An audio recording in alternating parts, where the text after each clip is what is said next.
ഭൂമിയിൽ യുദ്ധം നടക്കുന്നത് ആയുധങ്ങൾ കൊണ്ടാണെങ്കിൽ അതിന്റെ ദിശ നിയന്ത്രിക്കുന്നത് ബഹിരാകാശത്തിലെ അദൃശ്യ കണ്ണുകളാണോ എന്ന ചോദ്യം ഇപ്പോൾ അന്താരാഷ്ട്ര രാഷ്ട്രീയ വേദികളിൽ ശക്തമായിട്ട് ഉയരുകയാണ്.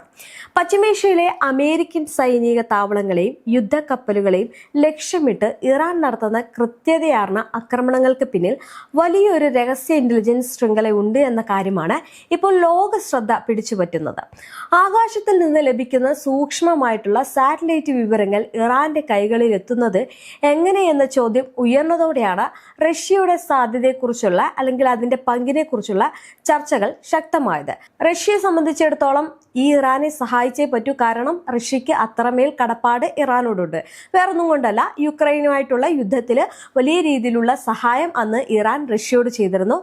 ഈ വ്യോമ പ്രതിരോധ സംവിധാനങ്ങൾ, മിസൈലുകൾ, അതുപോലെ തന്നെ ഒരുപാട് സഹായങ്ങൾ ഈ സാമ്പത്തികപരമായിട്ടും ഈ ആയുധങ്ങൾ ഉള്ള സംഭവങ്ങളൊക്കെ വെച്ചിട്ട് വലിയ സഹായങ്ങൾ അന്ന് റഷ്യക്ക് വേണ്ടിയിട്ട് ഇറാൻ ചെയ്തിരുന്നു.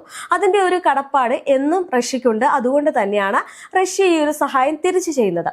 എന്തായാലും അമേരിക്കൻ മാധ്യമമായ റിപ്പോർട്ടുകളിലും ചില മുതിർന്ന അമേരിക്കൻ ഉദ്യോഗസ്ഥരുടെ വിലയിരുത്തലുകളും അല്ലെങ്കിൽ അതിന്റെ പ്രകാരം മിഡിൽ ഈസ്റ്റിലെ അമേരിക്കൻ സൈനിക നീക്കങ്ങളെ കുറിച്ചുള്ള അതീവ രഹസ്യമായിട്ടുള്ള ഉപഗ്രഹ വിവരങ്ങൾ റഷ്യ ഇറാനുമായിട്ട് പങ്കുവയ്ക്കുന്നു എന്നുള്ള ആശങ്കയാണ് ഉയരുന്നത്.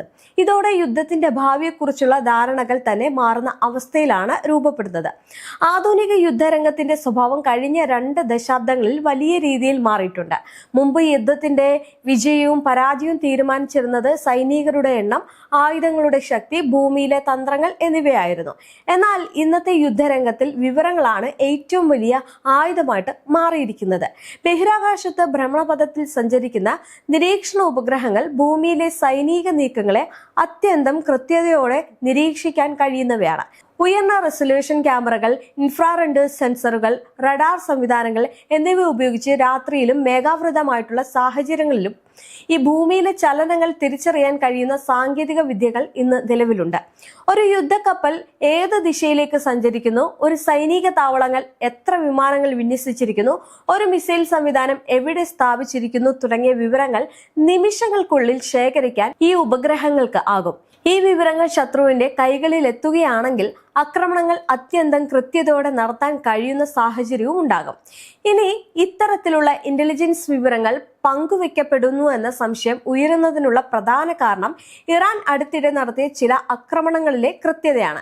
മിഡിൽ ഈസ്റ്റിൽ വിവിധ പ്രദേശങ്ങളിൽ അമേരിക്കൻ സൈനിക താവളങ്ങൾ, യുദ്ധക്കപ്പലുകൾ, ലോജിസ്റ്റിക് കേന്ദ്രങ്ങൾ എന്നിവ ലക്ഷ്യമിട്ടാണ് ഇറാൻ ആക്രമണം നടത്തിയത് എന്നാണ് റിപ്പോർട്ടുകൾ സൂചിപ്പിക്കുന്നത്.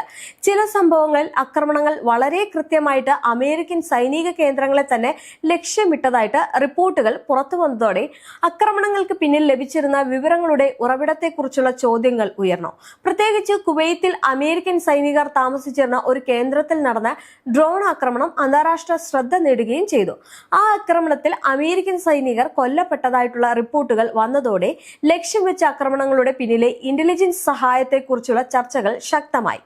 റഷ്യയും ഇറാനും തമ്മിലുള്ള സൈനിക സഹകരണം അടുത്ത വർഷങ്ങളിൽ ഗണ്യമായി വർദ്ധിച്ചിട്ടുള്ളത് ഈ ആരോപണങ്ങൾക്ക് കൂടുതൽ ഭാരം നൽകുന്ന ഒരു ഘടകമായിട്ട് മാറിയിട്ടുണ്ട്. ഞാൻ നേരത്തെ പറഞ്ഞതുപോലെ തന്നെ യുക്രൈൻ യുദ്ധത്തിനിടെ ഇറാൻ റഷ്യക്ക് ഡ്രോണുകളും ചില മിസൈൽ സാങ്കേതിക വിദ്യകളും നൽകിയെന്ന ആരോപണങ്ങൾ പാശ്ചാത്യ രാജ്യങ്ങൾ മുന്നോട്ട് വെച്ചിരുന്നു.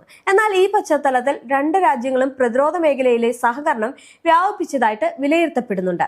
സൈനിക സാങ്കേതിക വിദ്യ, ആയുധ വികസനം, ഇലക്ട്രോണിക് യുദ്ധ സംവിധാനങ്ങൾ, ഇന്റലിജൻസ് പങ്കിടൽ തുടങ്ങിയ മേഖലകളിൽ റഷ്യയും ഇറാനും തമ്മിലുള്ള ബന്ധം കൂടുതൽ അടുത്തതായി മാറിയെന്നാണ് വിദഗ്ധർ പറയുന്നത്. അതിനാൽ തന്നെ ഉപഗ്രഹ നിരീക്ഷണ വിവരങ്ങൾ പോലുള്ള ഇന്റലിജൻസ് ഡേറ്റ പങ്കുവയ്ക്കുമെന്ന സാധ്യത പൂർണ്ണമായിട്ടും തള്ളിക്കളയാനാകില്ല എന്നാണ് ചില അന്താരാഷ്ട്ര സുരക്ഷാ വിശകലന വിദഗ്ധരുടെ അഭിപ്രായം.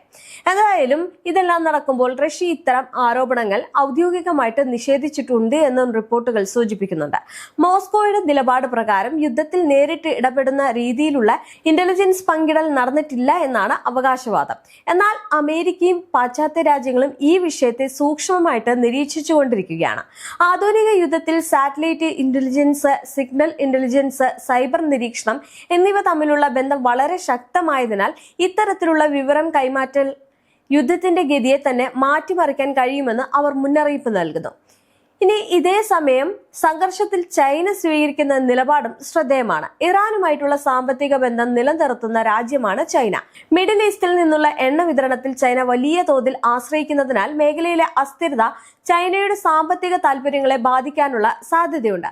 അതുകൊണ്ട് തന്നെ ഇറാനുമായിട്ട് സഹകരണം തുടരുന്നതിനൊപ്പം തന്നെ സംഘർഷം കൂടുതൽ വ്യാപിപ്പിക്കാതിരിക്കാനുള്ള സൂക്ഷ്മ സമീപനമാണ് ബീജിംഗ് സ്വീകരിക്കുന്നത് എന്നാണ് വിലയിരുത്തപ്പെടുന്നത്. ചില റിപ്പോർട്ടുകൾ പ്രകാരം സാമ്പത്തിക സഹായം, ചില സാങ്കേതിക ഘടകങ്ങൾ, മിസൈൽ സംവിധാനങ്ങൾ, ആവശ്യമായിട്ടുള്ള ഭാഗങ്ങൾ എന്നിവ നൽകാൻ ചൈന തയ്യാറെടുക്കുന്നുവെന്ന സൂചനകളും പുറത്തുവരുന്നുണ്ട്.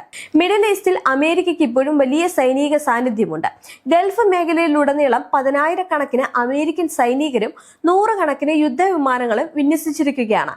അതോടൊപ്പം തന്നെ അമേരിക്കൻ നാവികസേനയുടെ ശക്തമായിട്ടുള്ള കപ്പൽ വ്യൂഹങ്ങളും മേഖലയിലെ കടൽപാതകളിൽ നിരന്തരം പ്രവർത്തിക്കുന്നുണ്ട്. ഹോർമുസ് കടലിടുക്ക് പോലുള്ള തന്ത്രപ്രധാനമായിട്ടുള്ള ജലപാതകൾ ആഗോള വിതരണത്തിന് നിർണായകമായതിനാൽ ഈ മേഖലയിലെ സുരക്ഷാ സാഹചര്യം ലോക സമ്പദ് വ്യവസ്ഥയും നേരിട്ട് ബാധിക്കുന്നതാണ്. അതിനാൽ തന്നെ മിഡിൽ ഈസ്റ്റിലെ സംഘർഷം വ്യാപിപ്പിക്കാനുള്ള സാധ്യത ലോകരാജ്യങ്ങൾ വലിയ ആശങ്കയോടെ നിരീക്ഷിച്ചുകൊണ്ടിരിക്കുകയാണ്. എന്നിരുന്നാലും ആധുനിക യുദ്ധത്തിന്റെ യഥാർത്ഥ ശക്തി പലപ്പോഴും ഭൂമിയിലെ സൈനിക വിന്യാസങ്ങളിലല്ല, ബഹിരാകാശത്തു നിന്ന് ശേഖരിക്കുന്ന വിവരങ്ങളിലാണ് എന്നതാണ് വിദഗ്ധരുടെ വിലയിരുത്തൽ. ഉപഗ്രഹങ്ങളിലൂടെ ലഭിക്കുന്ന തത്സമയ ചിത്രങ്ങൾ, ഇലക്ട്രോണിക് സിഗ്നൽ ട്രാക്കിംഗ്, റഡാർ നിരീക്ഷണം, ഡ്രോൺ നെറ്റ്വർക്കുകൾ എന്നിവ ചേർന്നതാണ് ഇന്നത്തെ യുദ്ധരംഗത്തിന്റെ വിവര ശൃംഖല രൂപപ്പെടുന്നത്. ശത്രുവിന്റെ നീക്കങ്ങൾ മുൻകൂട്ടി തിരിച്ചറിയുവാനും അതനുസരിച്ച് തന്ത്രങ്ങൾ രൂപപ്പെടുത്താനും കഴിയുന്ന രാജ്യങ്ങൾക്കാണ് യുദ്ധത്തിൽ മുൻതൂക്കം നേടാൻ സാധിക്കുക. ഇതോടെ യുദ്ധത്തിന്റെ പുതിയ വേദിയായിട്ട് ബഹിരാകാശം മാറിക്കൊണ്ടിരിക്കുകയാണ്. ഭൂമിയിൽ നടക്കുന്ന യുദ്ധങ്ങൾക്ക് പിന്നിൽ പലപ്പോഴും ആകാശത്തിൽ നിന്ന് ലഭിക്കുന്ന വിവരങ്ങളാണ് നിർണായകമായിട്ട് പ്രവർത്തിക്കുന്നത്. ഉപഗ്രഹ നിരീക്ഷണം, ഇന്റലിജൻസ് പങ്കിടൽ, സൈബർ നിരീക്ഷണം, കൃത്യതയാർന്ന ആയുധ സംവിധാനങ്ങൾ എന്നിവ ഒരുമിച്ച് പ്രവർത്തിക്കുന്ന പുതിയ യുദ്ധരീതിയാണ് ലോകം ഇപ്പോൾ കാണുന്നത്. മിഡിൽ ഈസ്റ്റിൽ ഇപ്പോൾ നടക്കുന്ന ഈ ഒരു സംഭവ വികാസങ്ങൾ ഭാവിയിലെ യുദ്ധങ്ങൾ എങ്ങനെയായിരിക്കുമെന്ന് സൂചിപ്പിക്കുന്ന മുന്നറിയിപ്പ് നൽകിക്കൊണ്ടിരിക്കുകയാണ്.